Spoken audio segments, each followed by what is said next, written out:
A 2200 metros bajo la superficie del Mar Negro, allí donde el tiempo parece haberse detenido hace millones de años, reina una oscuridad que no es solo la ausencia de luz, sino una presencia física tangible. Es un mundo donde la luz del sol nunca ha llegado y nunca llegará. En ese vacío absoluto, donde la presión es capaz de convertir un bloque de madera en una astilla del tamaño de un dedo, descansa un objeto que desafía toda lógica humana. Un tubo de acero continuo, perfectamente recto, que se extiende por cientos de kilómetros. Se llama Turk Stream, y no es solo un gasoducto. Es, probablemente, la pieza de ingeniería mecánica más resiliente que nuestra especie haya depositado jamás en el fondo de un océano. Imagina por un momento la escala de la que estamos hablando. 2200 metros de profundidad. Si pudieras apilar 7 torres Eiffel una encima de otra, todavía te faltarían metros para llegar a la superficie desde el lugar donde reposa este caño.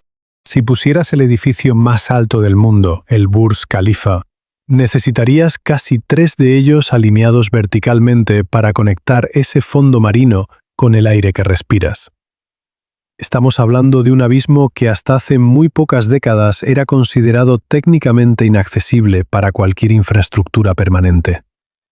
Sin embargo, ahí está, transportando miles de millones de metros cúbicos de gas para calentar casas a miles de kilómetros de distancia, operando en silencio en un lugar donde ningún ser humano puede bajar a supervisarlo. Hoy vamos a desarmar este coloso. No vamos a mirarlo solo desde la superficie. Vamos a bajar a ese abismo y abrir el tubo por dentro para entender cómo se construye algo que debe durar 50 años bajo una presión que reventaría un submarino militar convencional. Vamos a analizar por qué el acero de este proyecto es distinto a cualquier otro, cómo se diseñan las paredes de un tubo para ganar una guerra en dos frentes opuestos, y por qué el Mar Negro es, irónicamente, el mejor y el peor lugar del mundo para esconder un gigante de metal. El enemigo invisible, la tiranía de la presión. Para entender la complejidad de Turk Stream, primero debemos entender contra qué lucha. En ingeniería submarina, el enemigo no es el frío ni la oscuridad, es la atmósfera. O mejor dicho, la falta de ella. Cada 10 metros que desciendes en el agua, la presión aumenta en una atmósfera. Es una regla matemática simple pero de consecuencias brutales. A 2200 metros, la presión sobre el gasoducto es de aproximadamente 220 bares. ¿Qué significan 220 bares en el mundo real? Imagina que pudieras concentrar todo el peso de un tanque de guerra moderno sobre el tamaño de una estampilla de correos. Esa es la fuerza que el agua ejerce sobre cada centímetro cuadrado de la superficie del tubo, desde todas las direcciones, de manera uniforme y constante. Si el tubo tuviera el más mínimo defecto de fabricación, si su circunferencia no fuera un círculo perfecto por apenas unos milímetros, la presión encontraría ese punto débil y lo usaría como palanca para colapsar la estructura entera. Un fallo en estas profundidades no se traduce en una pequeña grieta, se traduce en una implosión instantánea que viajaría por el tubo como una onda de choque, destruyendo kilómetros de infraestructura en segundos. Pero aquí es donde el desafío se vuelve una paradoja técnica. Turk Stream no es un tubo vacío. Por su interior viaja gas natural a una presión de diseño que puede alcanzar los 300 bares. Presta atención a esto, porque es la clave de todo el proyecto. El gasoducto está librando dos guerras al mismo tiempo. Por fuera, el Mar Negro intenta aplastar el tubo hacia adentro con la fuerza de 220 atmósferas. Por dentro, el gas comprimido intenta reventar el tubo hacia afuera con la fuerza de 300 atmósferas. El acero está atrapado en medio de una pelea de titanes químicos y físicos. Si el gas deja de fluir o la presión interna cae, el mar gana y aplasta el acero. Si la presión interna sube por encima de los límites de seguridad, el gas gana y hace estallar el metal. El equilibrio debe ser perfecto, cada segundo, durante décadas. Metalurgia de vanguardia, el escudo de 39 milímetros. Cuando ves una sección de Turkestream de cerca, lo primero que te descoloca es que no parece una tubería. Parece una pieza de artillería pesada. En la sección más profunda del Mar Negro, la pared de acero de este gasoducto tiene un grosor de 39 milímetros. Son casi 4 centímetros de acero macizo de grado X70, una de las aleaciones más resistentes y costosas de la industria metalúrgica. Para que te hagas una idea visual, si pusieras 2 monedas de euro de canto, una encima de otra, no llegarías ni a la mitad del grosor de la pared de este tubo. El diámetro total es de 810 milímetros, unos 81 centímetros. Es decir, una persona de tamaño medio podría gatear por el interior del tubo si estuviera vacío. Pero lo que realmente impresiona es la densidad. Este acero no es solo hierro fuerte. Es una mezcla precisa de manganeso, vanadio y niobio, diseñada para ser lo suficientemente dura como para no deformarse bajo el peso del océano, pero lo suficientemente elástica para curvarse ligeramente mientras baja desde el barco hasta el fondo sin quebrarse. ¿Por qué es tan grueso? Aquí hay un detalle que casi nadie conoce. Ese espesor no está ahí para contener el gas. Si este tubo fuera tendido en tierra firme, su pared podría ser 3 veces más delgada y aguantar la presión del gas sin problemas. Esos 39 milímetros de acero están ahí exclusivamente para actuar como un arco estructural contra el peso del agua. El acero se convierte en un caparazón que protege el vacío interno. Cuanto más profundo es el mar, más grueso debe ser el acero, aunque el gas que pase por dentro sea el mismo. Es una inversión multimillonaria en peso muerto solo para evitar que el mar se trague la inversión. El blindaje invisible, polipropileno y epoxi. Pero el acero desnudo es un material vulnerable en el agua salada. El mar es, en esencia, un ácido débil que devora los electrones del metal, provocando lo que conocemos como corrosión.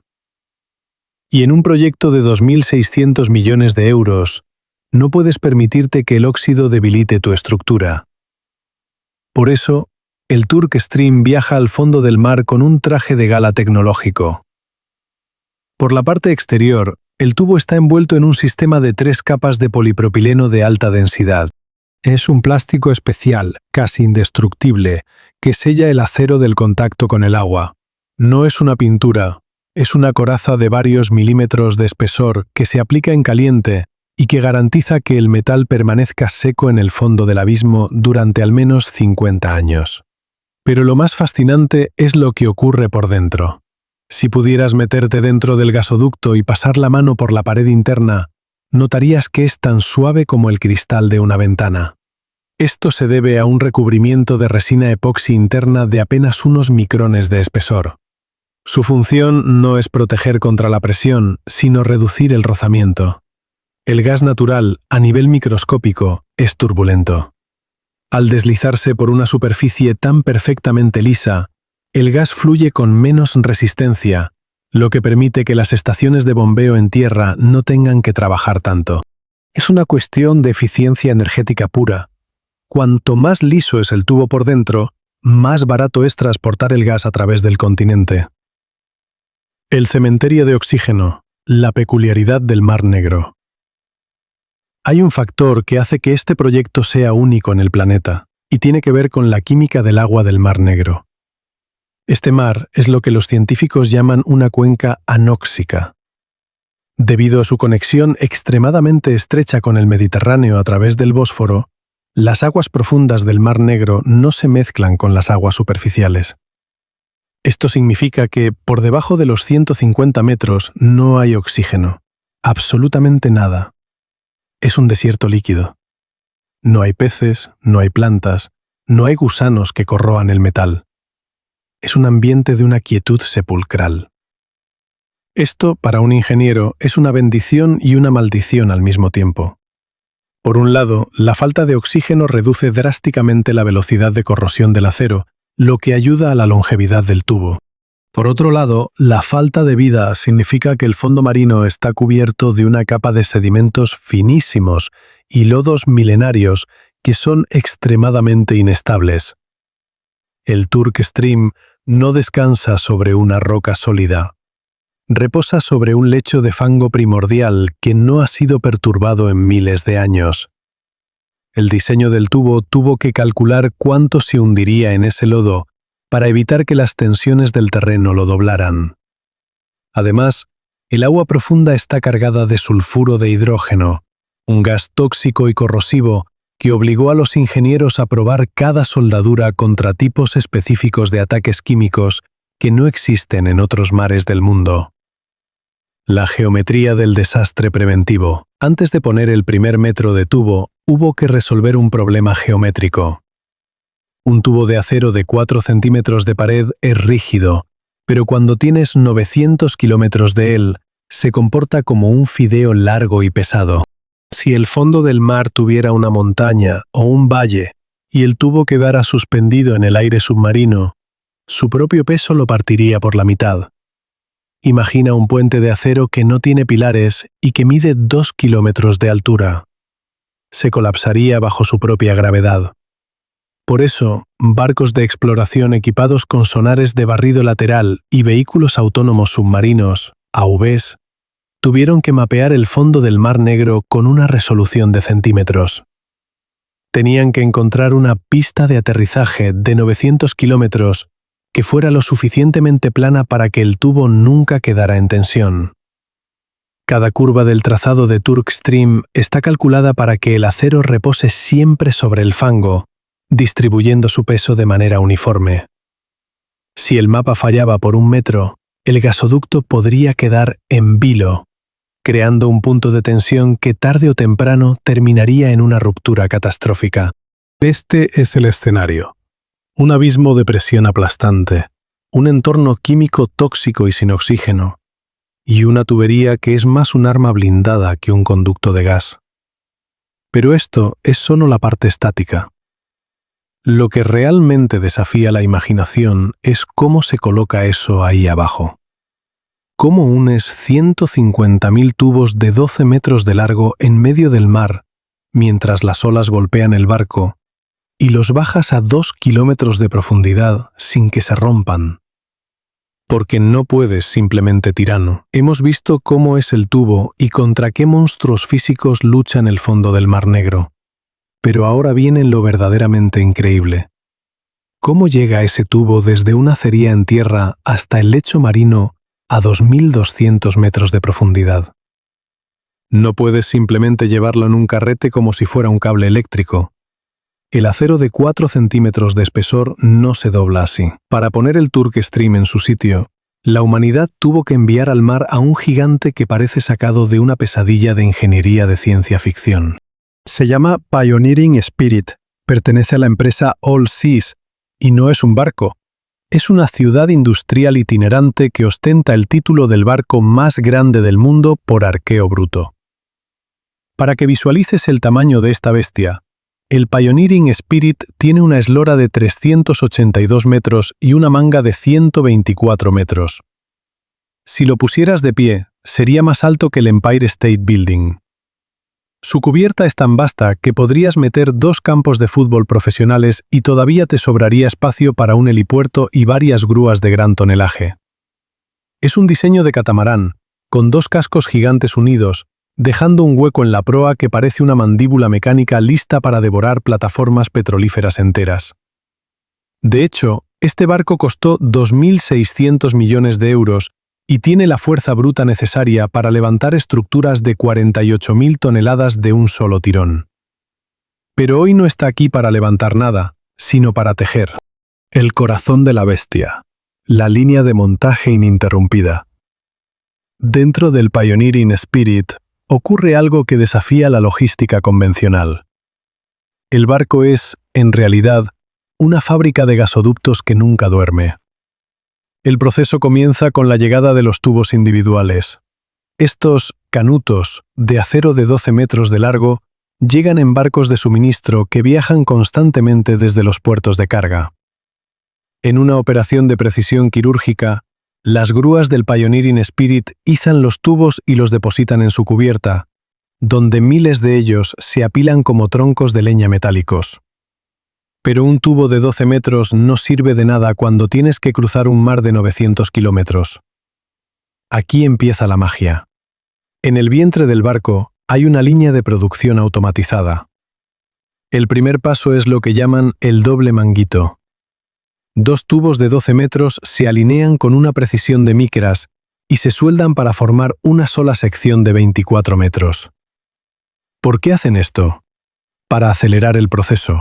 Cuanto más largo sea el tramo que llega a la línea de tendido principal, menos soldaduras habrá que hacer en el aire mientras el barco avanza. Esta línea de montaje es un ballet de robots y operarios especializados. Cada sección de acero pasa por una serie de estaciones de preparación, donde se limpian los bordes, se calienta el metal mediante inducción y se prepara para la soldadura más crítica de su existencia. No hay margen para el error, porque una vez que ese tubo salga por la popa del barco, el peso de 2 kilómetros de acero colgará de esa misma unión. Soldadura de élite. Coser el metal con fuego y precisión. La soldadura de un gasoducto submarino de aguas profundas es probablemente el trabajo de soldadura más exigente del planeta. No estamos hablando de unir 2 chapas de hierro. Estamos hablando de fusionar 4 centímetros de acero de alta resistencia, de manera que la unión sea tan fuerte o más que el propio tubo original. En el Pioneering Spirit esto se hace mediante un proceso automatizado de soldadura por arco. El tubo avanza a través de 6 o 7 estaciones de soldadura consecutivas. En la primera estación, un ejército de cabezales robóticos realiza el pase de raíz, la primera unión que sella el interior. A medida que el barco se mueve hacia adelante, el tubo pasa a la siguiente estación, donde otros robots añaden capas de metal de aportación sobre la anterior. Es un proceso de multipase. Se necesitan varias pasadas de soldadura para rellenar esos 4 centímetros de grosor. Lo impresionante es que el barco no se detiene. Mientras los robots sueldan, el barco mantiene su posición exacta mediante un sistema de posicionamiento dinámico, DP. El Pioneering Spirit no usa anclas. Sería imposible anclarse a 2000 metros de profundidad. En su lugar, utiliza 12 propulsores azimutales de 6 megavatios cada uno, conectados a un sistema de satélites GPS que corrigen la posición del barco cada milisegundo contra el viento y las olas. El barco es capaz de quedarse quieto en un punto exacto del océano con un error de apenas unos centímetros, permitiendo que la línea de soldadura interna trabaje como si estuviera en tierra firme. Radiografías en el mar. El control de calidad del cero error. Una vez que la soldadura está terminada, el tubo no va directamente al agua. Aquí es donde entra la obsesión por la seguridad. Cada una de las 150.000 uniones de TurkStream tiene que pasar un examen médico riguroso. El tramo soldado avanza hasta una estación de inspección no destructiva, NDT. Aquí el tubo es escaneado mediante ultrasonidos automatizados y rayos X de alta potencia. Un equipo de ingenieros analiza la radiografía de la soldadura buscando la más mínima burbuja de aire, una mota de polvo atrapada en el metal fundido o una grieta invisible al ojo humano. Si se encuentra un defecto, por pequeño que sea, la cadena se detiene. Se corta la sección, se limpia y se vuelve a soldar desde cero. La política es de tolerancia cero, porque una soldadura defectuosa a 2.200 metros bajo el nivel del mar es una sentencia de muerte para el gasoducto. No hay forma de bajar a poner un parche. Si el tubo falla ahí abajo, habría que intentar izar kilómetros de acero de vuelta a la superficie, una operación que podría costar meses y cientos de millones de euros. Una vez aprobada la soldadura, la junta se recubre con una capa de polipropileno aplicado en caliente para darle la misma protección anticorrosión que el resto del tubo. Ahora, el tramo de acero ya es parte de una línea infinita que se pierde por la parte trasera del barco. Los tensionadores, los músculos que sostienen el abismo. Aquí es donde la física se vuelve aterradora. Imagina que estás sosteniendo una cuerda que llega hasta el fondo de un pozo muy profundo. Cuanto más cuerda sueltas, más pesa. Ahora cambia la cuerda por un tubo de acero de 4 centímetros de grosor que baja 2.200 metros. El peso del gasoducto que cuelga desde el barco hasta el fondo del mar es de miles de toneladas. Si el barco simplemente soltara el tubo, la gravedad tiraría de él con tanta fuerza que lo arrancaría de la línea de montaje, hundiéndolo en el fondo para siempre. Para evitar que el tubo se caiga por su propio peso, el Pioneering Spirit cuenta con unos dispositivos llamados tensionadores. Son básicamente orugas gigantes, similares a las de un tanque, pero colocadas verticalmente, que aprietan el tubo con una fuerza de fricción inmensa. Estos tensionadores actúan como unos frenos constantes. Sostienen el peso de todo el gasoducto que cuelga hacia el abismo, soltando metro a metro de forma controlada a medida que el barco avanza. La fuerza que ejercen estos tensionadores es de unas 2.000 toneladas de tensión. Es un equilibrio delicado. Deben apretar lo suficiente para que el tubo no resbale hacia el fondo, pero no tanto como para aplastar el recubrimiento plástico o deformar el acero. Es un pulso constante entre la fuerza de los motores del barco y la gravedad de la tierra. El Stinger, la cola del escorpión. El último paso antes de que el tubo toque el agua es el Stinger. Si miras el Pioneering Spirit por la popa, verás una estructura metálica curva que sobresale hacia el mar, como una rampa gigante de cientos de metros de largo. El Stinger sirve para guiar el tubo mientras sale del barco y comienza su descenso. Sin el Stinger, el tubo saldría en línea recta, y debido a su propio peso, se doblaría bruscamente al tocar el agua, superando el límite de elasticidad del acero y partiéndose. La rampa curva permite que el tubo adopte una forma suave de S o de J mientras baja. A este método de tendido se le llama S-lay, por la forma de S que hace el tubo desde el barco al fondo. En aguas poco profundas, el tubo se apoya en una rampa larga, pero en las profundidades de Turk Stream, la curva es tan pronunciada que el tubo sale casi vertical, minimizando el estrés sobre el acero. Es una imagen poética y brutal al mismo tiempo. Un barco del tamaño de un barrio, avanzando a paso de tortuga, unos 5 kilómetros al día, mientras por su parte trasera va dejando un rastro de acero perfecto que se hunde en el azul profundo. Cada vez que el barco avanza 12 o 24 metros, la fábrica interna tiene que haber terminado una nueva sección. Es un ciclo que se repite miles de veces, día y noche, bajo el sol abrasador o tormentas de invierno en el Mar Negro. El récord de velocidad, 6,3 kilómetros de acero al día. A pesar de la complejidad, el Pioneering Spirit batió todos los récords durante la construcción de Turk Stream. En agosto de 2018, el barco logró tender 6,33 kilómetros de tubería en un solo día. Piensa en lo que eso significa: fabricar, soldar, inspeccionar, recubrir y depositar en el fondo 6.300 metros de acero blindado en 24 horas. Es un ritmo frenético que requiere una coordinación perfecta entre los 500 tripulantes, los robots de soldadura y los barcos de suministro que traen el material. Pero, ¿qué pasa cuando el tubo llega al fondo? ¿Cómo sabemos que ha caído en el lugar correcto? ¿Cómo se conecta un tubo que viene de Rusia con uno que viene de Turquía? Y lo más importante, ¿qué truco contraintuitivo usan los ingenieros para que un tubo que debería flotar se quede anclado al lecho marino para siempre? En el siguiente bloque vamos a bajar al fondo del mar para ver cómo se asienta el gasoducto. Hablaremos del truco del hormigón y descubriremos el increíble proceso de las pruebas hidrostáticas, donde llenan el tubo de agua a presiones extremas solo para ver si aguanta antes de meter el primer gramo de gas. Prepárate, porque vamos a entrar en la fase final de la obra, donde el acero se encuentra con el abismo. Hemos dejado el acero saliendo de las entrañas del Pioneering Spirit, suspendido por los tensionadores y guiado por la rampa del Stinger. Pero aquí es donde la ingeniería se enfrenta a su momento más crítico.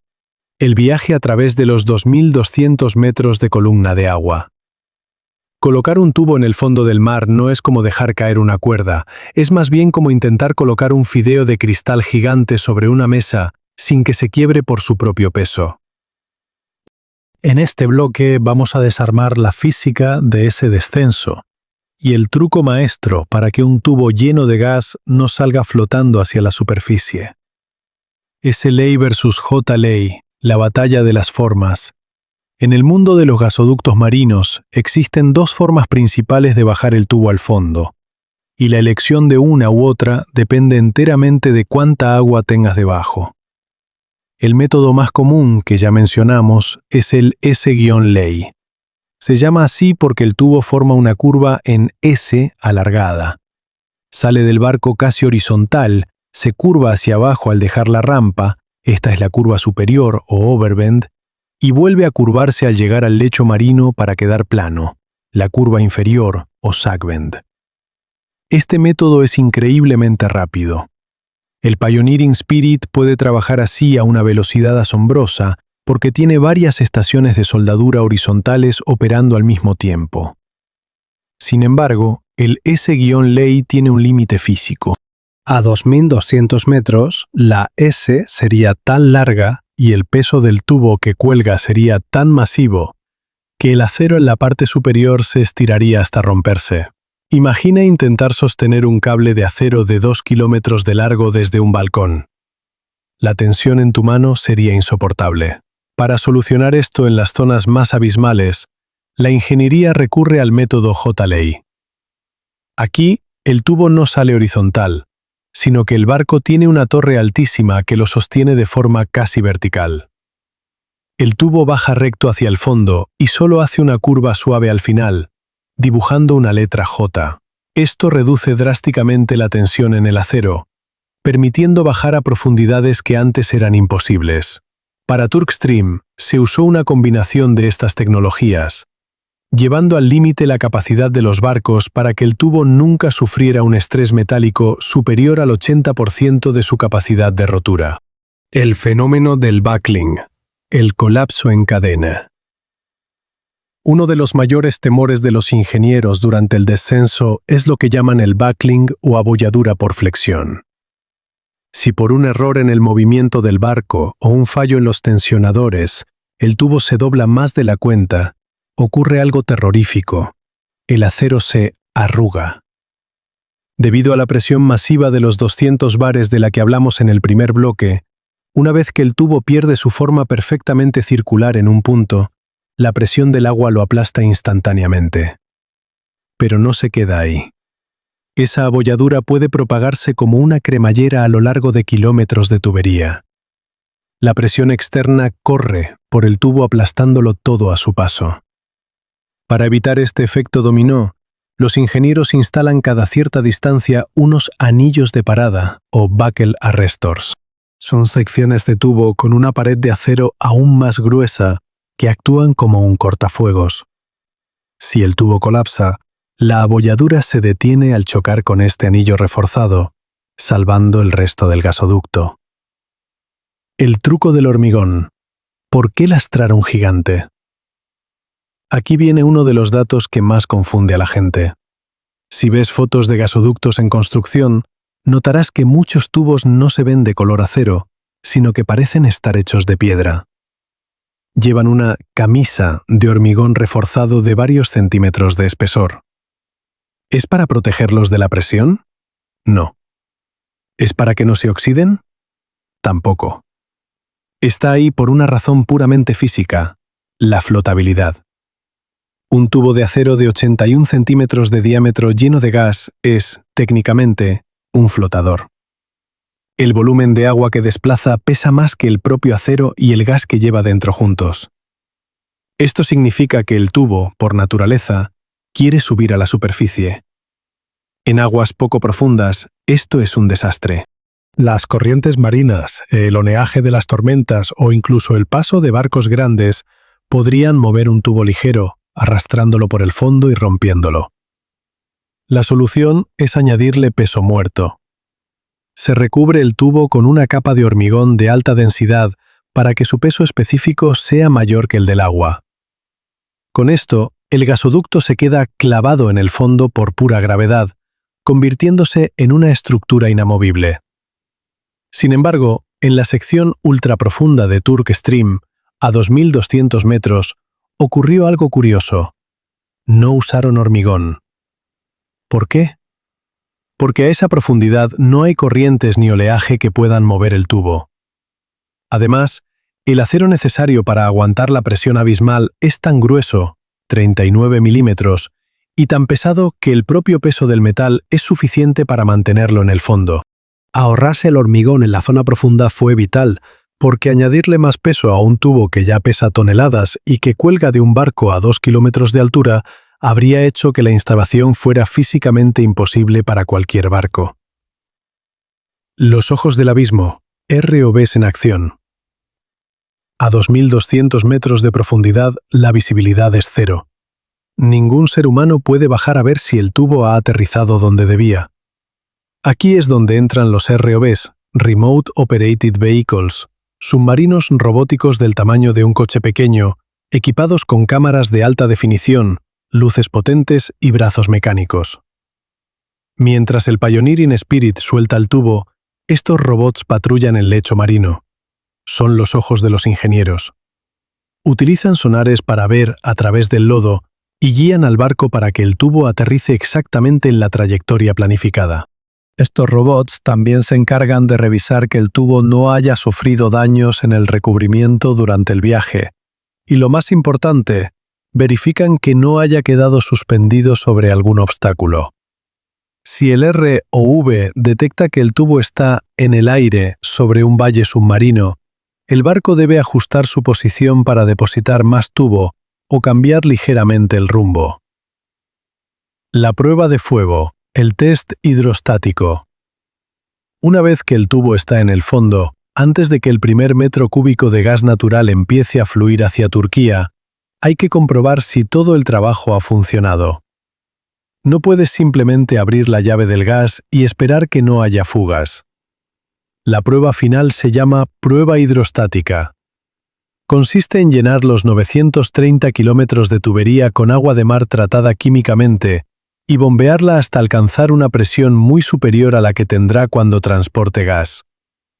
Estamos hablando de meter presiones de más de 300 o 400 bares dentro del tubo. Los ingenieros mantienen esa presión durante 24 o 48 horas seguidas mientras monitorizan los sensores en ambos extremos. Si la presión cae, aunque sea un 0,1%, significa que hay una fuga o una debilidad estructural. Es un momento de tensión máxima. Si el test falla, hay que encontrar el punto exacto de la fuga en una línea de 900 kilómetros bajo 2 kilómetros de agua. Por suerte, gracias a las inspecciones de rayos X y ultrasonidos que mencionamos en el bloque anterior, Turk Stream pasó sus pruebas sin problemas. Una vez verificado que el acero es estanco, se procede al limpiado y secado. Se introducen unos dispositivos llamados PICs, unidades de limpieza interna, que son empujados por aire comprimido para sacar toda el agua y dejar el interior listo para el gas. Un puente invisible entre continentes. Lo que tenemos al final de este proceso es una hazaña de coordinación global. Tubos fabricados en Alemania y Rusia. Soldados a bordo de un barco de bandera maltesa diseñado en Holanda, operando en aguas turcas y rusas del Mar Negro. El resultado son dos líneas paralelas que pueden transportar 31.500 millones de metros cúbicos de gas al año. Es una cantidad de energía tan vasta que podría abastecer a 15 millones de hogares europeos simultáneamente.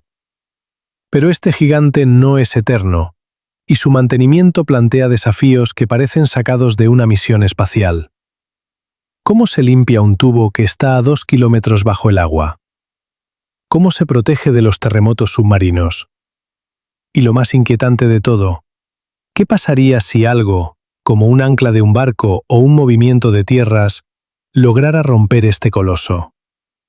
En el cuarto y último bloque, vamos a descubrir el lado oscuro de estos gigantes. La seguridad, el mantenimiento robótico y el futuro de estas infraestructuras en un mundo que intenta dejar atrás los combustibles fósiles. Veremos cómo se vigila el Turk Stream desde tierra firme y qué aprendimos de esta obra que cambió para siempre la forma en que conquistamos los abismos. El Turk Stream ya está en el fondo. El Pioneering Spirit se ha marchado a otro proyecto y la superficie del Mar Negro vuelve a parecer un espejo tranquilo. Pero bajo esos 2.200 metros de agua, el gigante de acero ha comenzado su verdadera vida. Ahora mismo, mientras lees esto, miles de millones de moléculas de gas están golpeando las paredes de epoxi a una velocidad vertiginosa, viajando desde las llanuras rusas hasta los hogares de Turquía y el sur de Europa. Pero, ¿cómo se cuida una máquina de 2.600 millones de euros que está fuera del alcance humano?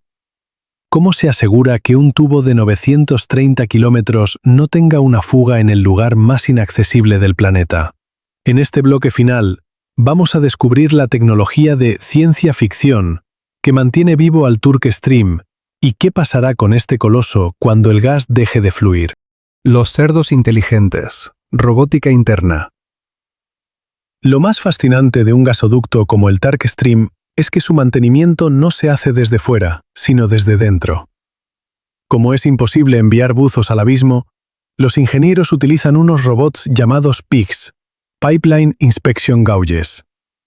El nombre es curioso, cerdos en inglés, supuestamente por el chirrido que hacían los primeros modelos al rozar las paredes del tubo, pero los actuales son máquinas de una precisión aeroespacial. Estos robots son lanzados desde las estaciones de compresión en tierra. No tienen motor, son empujados por la propia presión del gas que circula por el tubo. Imagina una bala inteligente del tamaño de un coche pequeño que viaja por la oscuridad del gasoducto durante días. Estos PIGs están equipados con sensores de flujo magnético y ultrasonidos de alta resolución. A medida que avanzan, van escaneando la pared de acero de 39 milímetros desde el interior. Son capaces de detectar una pérdida de espesor de apenas 1 milímetro causada por la corrosión, o una microfisura que podría convertirse en un problema dentro de 10 años. El robot almacena terabytes de datos de cada centímetro de la tubería, y cuando llega al otro extremo del mar, los ingenieros descargan la información para crear un gemelo digital del gasoducto. Es una endoscopia a escala industrial. Si el PIG detecta algo extraño en el kilómetro 450, los ingenieros ya saben exactamente dónde enviar un ROV submarino para inspeccionar la parte externa. El desafío sísmico. Un gigante que debe ser flexible. El Mar Negro no es solo un lugar profundo, es una zona geológicamente activa.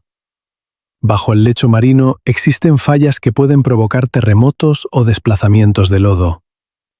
¿Cómo se protege un tubo de acero rígido de 4 centímetros de espesor contra un movimiento de la Tierra? Si el suelo se mueve y el tubo está enterrado o demasiado fijo, se partiría como un cristal. La solución de ingeniería es fascinante. La elasticidad por longitud. Aunque el acero de Turk Stream es masivo, a lo largo de 930 kilómetros se comporta como una cuerda elástica. Los ingenieros diseñaron el trazado con ligeras curvas y bucles de expansión en zonas estratégicas. Si ocurre un pequeño terremoto, el tubo tiene la capacidad de flexionarse y absorber el movimiento sin llegar a su punto crítico de rotura. Además, en las zonas donde el riesgo de deslizamientos de tierra es mayor, se instalaron sensores de fibra óptica a lo largo de todo el recorrido. Estos cables de fibra detectan cualquier vibración o cambio de temperatura inusual y envían una señal de alerta instantánea a los centros de control en Rusia y Turquía. Si la Tierra se mueve un solo centímetro, los operadores lo saben en milisegundos. La amenaza de las anclas y el sabotaje. A 2.200 metros el tubo está a salvo de casi todo, pero a medida que se acerca a la costa, en las aguas someras de menos de 100 metros, el peligro aumenta. Aquí el enemigo no es la presión, sino la actividad humana. Un barco que arrastra su ancla por error o un pesquero de arrastre que engancha sus redes en el tubo podría causar un desastre. Para evitarlo, en las zonas cercanas a la costa, el Turk Stream no solo está recubierto de hormigón, como vimos en el bloque anterior, sino que está enterrado en zanjas profundas excavadas en el lecho marino y cubierto por toneladas de rocas. Además, existe una zona de exclusión marítima. Ningún barco puede anclarse o pescar cerca de la trayectoria del gasoducto. El área está vigilada por radares y patrulleras las 24 horas del día. Cualquier embarcación que se detenga sobre el tubo es contactada de inmediato por radio. En el mundo actual, la seguridad de estas arterias energéticas es una prioridad nacional. De gasoducto a hidrogenoducto, el futuro verde. Estamos en plena transición energética. Muchos se preguntan si obras como el Turk Stream tienen sentido en un mundo que busca abandonar los combustibles fósiles. Pero los ingenieros ya pensaron en esto. El acero X70 y los recubrimientos de epoxi de este proyecto han sido probados para algo más que gas natural, el hidrógeno. El hidrógeno es la gran promesa de la energía limpia, pero tiene un problema técnico grave. Sus moléculas son tan pequeñas que pueden filtrarse a través de la estructura molecular del acero ordinario, volviéndolo frágil y quebradizo, un fenómeno llamado fragilización por hidrógeno. Sin embargo, gracias a la pureza del acero utilizado en Turk Stream y su revestimiento interno de alta densidad, existe la posibilidad técnica de que en el futuro este gigante transporte una mezcla de gas natural e hidrógeno, o incluso hidrógeno puro. De esta forma, una infraestructura de la era del gas podría convertirse en la columna vertebral de la era de las energías renovables, transportando energía limpia producida por parques eólicos o solares a través de los continentes. El final de la vida útil. El retiro de un titán. Nada es eterno, ni siquiera el acero de 39 milímetros. Turk Stream ha sido diseñado para durar un mínimo de 50 años, aunque con el mantenimiento adecuado podría llegar a los 80. Pero, ¿qué pasa cuando un gasoducto muere? Hay dos opciones. La primera es dejarlo en el fondo. Al estar en una zona anóxica, sin oxígeno y sin vida, el tubo se conservaría casi intacto durante siglos, convirtiéndose en una especie de cápsula del tiempo de la tecnología del siglo XXI. La segunda es el desmantelamiento. Bombear nitrógeno para limpiar cualquier residuo de gas y sellar los extremos para siempre. Extraerlo del fondo sería tan costoso y complejo que rara vez se hace. El coloso simplemente pasaría a formar parte de la geología del Mar Negro. Conclusión. La proeza que nadie ve. Cuando encendemos la calefacción en invierno o cocinamos algo en casa, rara vez pensamos en el viaje que ha hecho esa energía. Detrás de ese simple gesto hay barcos de 400 metros de largo, robots que trabajan en la oscuridad total, soldadores que buscan la perfección absoluta y una lucha constante contra leyes físicas que intentan aplastarlo todo. El Turk Stream es un recordatorio de lo que la humanidad puede lograr cuando combina la fuerza bruta con la precisión matemática.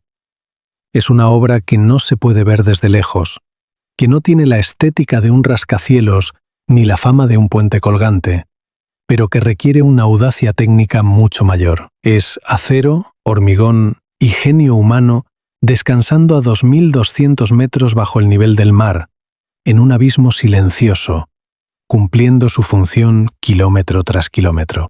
Ahora ya sabes lo que hay debajo de esas aguas oscuras.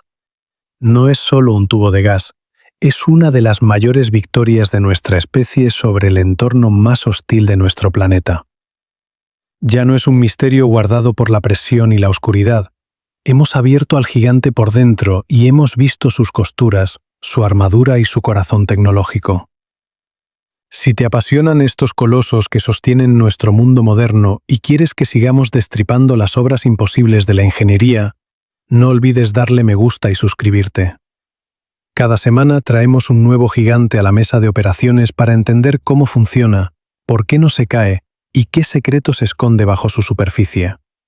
Escribe en los comentarios qué otra megaestructura te quita el sueño o qué detalle de este viaje al fondo del Mar Negro te ha sorprendido más. Nos vemos en el próximo episodio, donde volveremos a abrir por dentro otra maravilla de la ingeniería humana. ¡Hasta la próxima!